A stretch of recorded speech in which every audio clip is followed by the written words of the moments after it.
You get 2 sheets every Saturday. You put the clean sheet in the top sheet in the bottom sheet you turn in the laundry board. Any man turns in the wrong sheet spends the night in the box. No one will sit in the bunks with dirty pants on. Any man with dirty pants on sitting on the bunk spends the night in the box. Any man don't bring back his empty pop bottle spends the night in the box. Any man loud talking spends the night in the box. It's the Al Travis Show, and I think the producer understands where I'm going with this next one. I like rules. I love that liner. Rules help society in my book. I love having our next guest on. Truth be known, we got him through Senator Nick Frentz. I don't want you to hold that against him. He's attorney Steve Fink. Steve, thanks for coming on the show, my friend. Thank you, Al. I don't want to rip on you that you're friends with Nick Frentz, strike one. You're also an attorney, strike two. I mean, you're hanging on the edge being on the program, but I appreciate you taking the time. I'm glad you're here. This is a lawyery question, and I get to talk about breasts, so, I mean, it's a double banger for me. Supreme Court comes out on Monday. At least, Tuesday I found out when they did the opinion. That this young lady in Rochester was at a Quick Trip without her top on. This caused a stir. Cops were called. She said, "Hey, I'm a stripper." It's like her uniform. I don't know what her she's, but basically she said she was a stripper. And they said, "Well, stop." She went back twice more, as I understand it. Got in trouble. They arrest her for lewdness and stuff. And every court, as I understand it, up to the Supreme Court said, yeah, put your clothes on, cover it up. But she goes to the Supreme Court, might be the smartest stripper I've never met. Goes to the Supreme Court, and the Supreme Court comes out on Monday, sir, and there, as I get that, what they said was this law we wrote in 1885 was basically taken from New York as lewd and lascivious behavior about being naked, and they said we can't tell if she was being lewd or not, so go ahead. Unless we can prove you're doing it in a lewd manner, let them be free. First off, Mr. Fink, your thoughts on this. My wife, when I told her the story, said, congratulations. She thinks this is going to be a boon for me somehow. I don't see it helping society. This is, what, does any law stick anymore? Or can we get around everything because of feelings? Well, there's not the red lines are becoming fewer and fewer. This issue has certainly been percolating for a long time, various groups pushing it. And I guess it gets down to, all right, she, as I understand it, she was just essentially walking around without a top. Yep. So that's not lewd. What happens if she starts dancing? All the different things. Well, as long as it's not a sexual dance. Let's say it's the polka. People love the polka. You could do that, right? I mean, that's not a lewd, the polka. I mean, grab your partner round and round. None of that would be fine. Right. The Irish jig, you could do that. Irish jig isn't in a sexual manner. It's just moving your feet up and down rapidly with your hands by your side. Lewd which, by the way, the visual alone. I guess. But that's my point. Next thing is, sir, you say that they say unless she dances lewdly. Okay, that's in the eye of the beholder. They could be out there and they're grinding away, doing all the weird dancing they do today at weddings. And you say, well, that's just normal today. That's not lewd. We don't have rules is my point, right? It's difficult. Yep, things have evolved to the point of that the clear lines are few and far between. Well, let me ask you how this works then, sir. We have a constitution, the ultimate rules of this country, right? If you can say standards change so much, and this one's from 1885, this is the rule we're talking about now, to 2025, so 150 years, 135 years, that the meaning of the words change so much that they're meaningless. Don't we, with our Constitution, which is 250 years old, go with the meaning of the Constitution? Yes, it says all men are created equal, but what we mean is all humans are created equal. Black, women, it doesn't matter. We figured that out. When the Supremes look at this law saying, well, it's lewd to have them hanging out, what they meant was put a shirt on it. I mean, that's what the law means, but now it doesn't mean that anymore. Does that mean lawyers now have to come in and start putting Webster's dictionary down under every definition of what we're talking about, put a shirt on it? Well, I think it's going to come down for this particular case. There will be a bunch of incidents, I'm sure, this summer. Yep. And I don't know. My own thought is that, like any new toy, this too will run its course. I would say most women I know, like all the women I know, would not take their top off to make some sort of a point. They're just not going to. And so in our current age, somebody is going to push the envelope as far as they can, then Exactly. get what they want, and then okay, now what do we do? Now See, they'll be sort of bored with it after a while. well, I get bored with it. This is where this goes from here. We're predicting on this program now. So I presume this lady, now that she's won a Supreme Court case, you should be parking at the Quick Trip in Rochester. She's going to go there sometime. She just won. She won this. She's going to be back. But what's going to happen, and this is what drives me nuts, is okay. So someone wants to make their point, sir. I throw it out here because it's just the farthest extreme. Some elementary teacher decides this is my right. I can do this. And she's going to walk around an elementary school, a cook, I don't care, going to make a point, going to make a stand for themselves. And now all our children have to go through that. You get my point? It's such a slippery slope. My wife, congratulations to me because this is going to be great for me. Got it. I'm not anti the upper half of I'm not. But I don't want it for my children. I don't want the grandkids. What happens when the first Disney movie comes out and it's the pretty little princess, but guess what? She's the topless princess because they know it'll sell, and now you can't put rated R on it because it's not lewd. It's just me and a couple of dwarves and my gals hanging out. Well, you laugh. That's where we're going. We already have situations where with teachers that have been fired from employment for the Yep.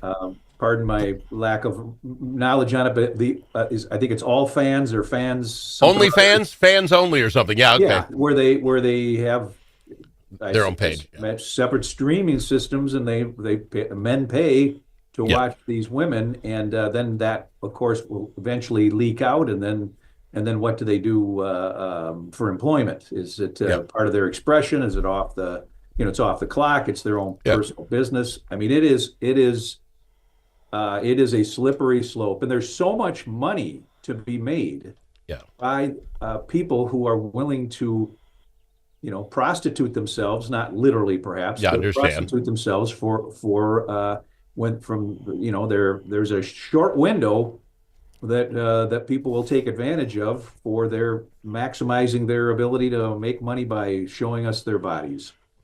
But back to the original case, and I don't disagree. This is the slippery slope we're on. We have laws for a reason. You mentioned the red line. That's exactly what laws are. We will accept you driving to 55, but at that point, that's the limit. It says on the sign, this is the limit. It's what we're accepting. If we can't even draw a line because it offends somebody else, or what did they mean in 1885 by lewd? I wasn't there in 1885. You know what they meant? Cover them up. If we can't agree anymore, sir, there really is no laws anymore, right? I mean, yeah, you really shouldn't murder, but come on. He was, where are we stopping for sure? Well, it's an absolute slippery slope, and I don't know where this is going to result in certainly a case by case analysis. There's going to be a lot of cases brought forward to the District Court of Appeals Supremes to rule on whether a particular action by a particular woman constitutes lewd behavior, or if it's just an expression of her spirit. Oh my God, you're a horrible human. Okay, so next fall, when the Supremes get back in action, you and I both agree there should be many cases, a lot of these cases where people decided they were going to test out this new theory, and it will go up. Are you telling me the Supreme Court of Minnesota is going to be sitting there, and case after case is going to come up, and the other guy, the other lawyer is going to say, I'd like to see the evidence, sir. I want to see exactly how she was dancing in the street with her top off so we can tell if it's lewd. Is that, oh my God, is that what the Supreme Court's going to be? If you can't identify these, then maybe they weren't mine? Well, you have pornography. I can't define it, but I know it when I see it. I mean, that's where we're getting into what's lewd. I don't know. The bright line is over. Uh, but there was already exceptions, as they pointed out, for breastfeeding Yep. and Lord knows we've all seen some men walking around without their shirts where you're like you should put your shirt back on, pal. This is a terrible story because my wife will get mad at me for sharing. I went out the other day, gonna mow the lawn and do some yard work, and it's like 75 degrees, and I put a tank top on, get a little sun. I'm walking out, and she goes, "You're going out like that?" I mean, decorum, people. We got to go to break. We'll be back after this more with Steve Fink on the Al Travis Show. All the special interests are represented in St. Paul. But who speaks for you? Center of the American Experiment does. Our policy fellows dig into the tough issues that matter to you and offer common sense solutions on education, taxes, crime, and energy. American Experiment is the trusted, nonpartisan voice of Minnesotans like you. We are working every day to make Minnesota a better, safer, more prosperous place. We are American Experiment. Go to americanexperiment.org to learn more. You know that car sound that sounds like a cricket playing a banjo? Jay's can fix that. You know when you step on the brakes and your car sounds like a pair of tennis shoes in the dryer? Paul is a guy who specializes in that. And you know that sound that never happens when the mechanic's around? Paul took a whole course on that. If you own a car, you need to know Paul. Paul owns Jay's Auto Shop, 202 North Main Street, Blue Earth, 525-1052, 525-1052.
The Al Travis Show, the last place you can go and hear all sides. Respectful, thoughtful, and grateful. Grateful to have Steve Fink on the line with us talking some lawyery stuff.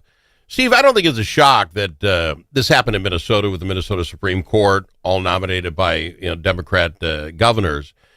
But am I missing something? Their entire job, whether it's our Supreme Court, the U.S. Supreme Court, just to read the law the way it is, what it meant to be, and just follow that. The idea that now we don't understand after 140 years what lewd means.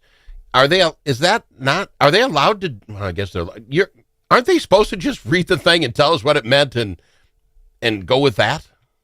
Well, I would assume that this decision overturned other Supreme Court cases regarding the issue. Okay. So they took a deeper dive into what is lewd and lascivious, and determined that in today's age, that is there wasn't any evidence that the woman walking around without her top on was acting in a manner that violated the statute. So is this is why we had the 10 Commandments at one time, pretty much got along in society, but now we have massive piles of laws. Is this now the next step? The Senate and the House have to define this if we really want to define. We're going to have to get a Republican somewhere and say, I believe breast inside capsulated a shirt, and just start to describe everything it has to have to make it a law, and then get the Democrats to say, okay, I get that.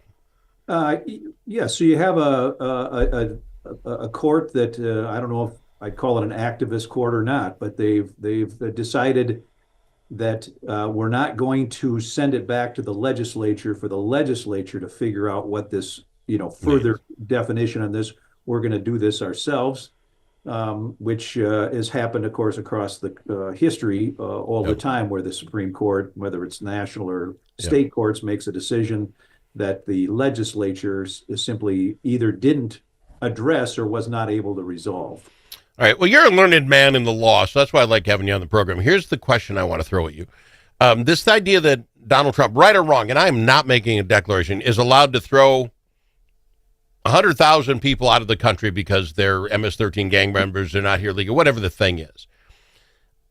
Are these local federal judges, these area judges, do they really have the right to say, put the kibosh on that? I guess, I'm not a lawyer guy, but it makes me think then, instead of electing a president, what we want is a president to throw out a ton of federal lawyers out there. So if the other team wins, all you got to do is just get these judges to start saying, no, you can't, and nothing gets done. This seems like new warfare to me in the Dems versus Republican category. Do federal judges, local, have the right to do that? I mean, I don't know if they, what their limitations are as far as what authority they have to stop the administration from enacting immigration reform or deporting people. As an attorney, or just really as a citizen, I always am concerned when when a judge rules something and it's simply not followed, or they, well, I don't like that, we're going to try to remove that person, or and there's been threats to impeach, and I don't think that's healthy at all. I think it should have been where the Republican Party was, we're not going to do that. The party's not going to do that. It's going to play. If you don't like the decision, you don't like the decision. Figure out how to solve it rather than just saying, I don't like it, so I'm not. Well, doesn't this have to go up to the Supreme Court and say, guys, I mean, they're the head of those federal judges, I presume. They got to take it and say, hey, either you can or can't do that, and then we can fight that out in the Constitution or whatever. I'm agree with you 100%. You don't like what that federal judge in Miami said, that's on you. You don't try to kick him out. But on the other hand, sir, we all voted for this. 4 years ago, we had Biden. That's who the president was. These are the powers he has. I'm hearing from judges I've never heard of, and I know I never voted for, making very large assumptions about how this country is going to be run. That's not the way that was all written up, was it? I mean, I read the Constitution once. The federal appointments are for life. And the whole idea was you did not have to worry about being reelected and having to please a particular group. I mean, that was the idea behind it. For the most part, I think it's worked. You have some activist judges at the federal level, and there's remedies called the Court of Appeals, and ultimately up to the Supreme Court if it's worthy of a review. But yeah, these are the judge in Wisconsin. A lot of uproar over that. I wasn't there, but my understanding is that she literally was, get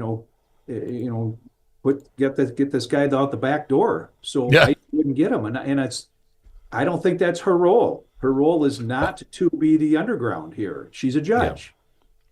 Yeah, that'll be interesting to see how that all plays out. Next time around, we'll have to talk about it, but I'm completely out of time.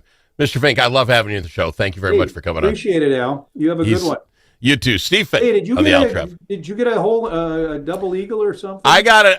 Thank you. No one's brought it up. I put it out on my Facebook. Yeah, I got an eagle on Monday on hole 15 at Rose Lake Golf Course. And I wish I could describe it to you. Great drive. It's par 4, 400 yards, 4 feet. Great drive. I have 115 yards to the hole, and I grabbed the perfect pitching wedge, and I scullied the ball. This pitching wedge never went more than 6 inches off the ground. It rolled, but I hit it so hard and the grass took enough speed off, rolls up to the pin, and disappeared. It was the ugliest eagle you're ever going to see. So that's why you don't ever curse until the ball is stopped, because don't ever talk yourself out of a good result. And that's why when I put the picture on my Facebook page, here's what an eagle looked like. It wasn't a video showing the shot because it would not have made any highlight reel. Appreciate you, Steve. Hey, Steve good Fink. talking to you. Thanks, Al. You bet. On the